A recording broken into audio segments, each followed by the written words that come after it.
Hi, my name is Talia, and I'm a high school student who loves teaching others chemistry and math. This YouTube channel is a supplemental resource to anyone who may be needing help in their chemistry classes.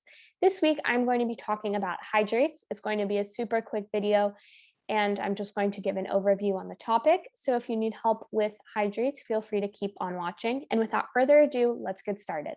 Okay, so I'm going to start with giving a definition of what a hydrate is. A hydrate is a compound that contains water molecules attached to an ionic compound. So hydrates form when an ionic compound comes in contact with water. And before an ionic compound interacts with water, it is just called anhydrous. So based on what the ionic compound is, it'll attach to a certain number of water molecules, and this will impact the naming of the hydrate. So to name hydrates, it is very straightforward. You just name the compound and then followed by the prefixes that we learned in when naming covalent compounds, and then the suffix hydrate.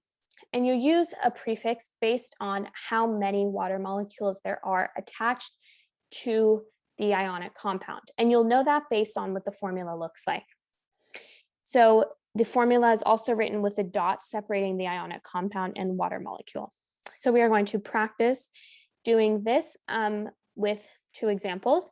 Okay, so we are going to practice naming hydrates by just naming the ionic compound prefix and then hydrate using these formulas. So we have Na2SO4.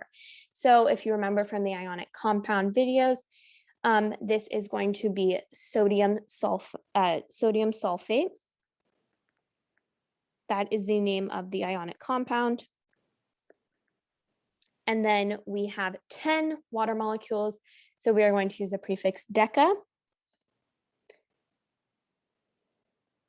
And then just write hydrate. Sodium sulfate decahydrate. For our second example, we have MgSO4 times 7H2O. So the ionic compound is magnesium sulfate. And we have 7 water molecules. So that is going to be heptahydrate.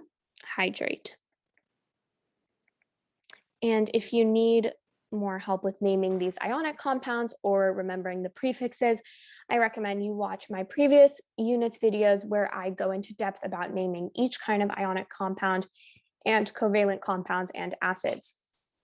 So now we are going to write the formula for hydrates. Okay, so I'm going to do this first example. We have lithium nitrate monohydrate. So we know our ionic compound is going to be lithium nitrate. So I have Li plus NO3 minus. Lithium has a +1 charge, nitrate has a -1 charge. So we know we only need one of each. So I'm going to write LiNO3. And the prefix mono means one. So I'm only going to have one water molecule. So times H2O. So next we have calcium sulfate dihydrate. So we have Ca2 plus. And then sulfate has SO4 2 minus. So we know that we just need one of each. So CaSO4. And we know we're going to have 2 hydrates because of the di prefix. So times 2 H2O. Finally, we have strontium chloride hexahydrate. We know that this is chlorine because of the ending "ide." So it's going to be strontium and chlorine. Strontium has a +2 charge. Chlorine has a -1 charge. So this is going to be SrCl2. And we have hexahydrate, which is 6. So times 6 H2O. So these are all my answers to writing the formulas of hydrates.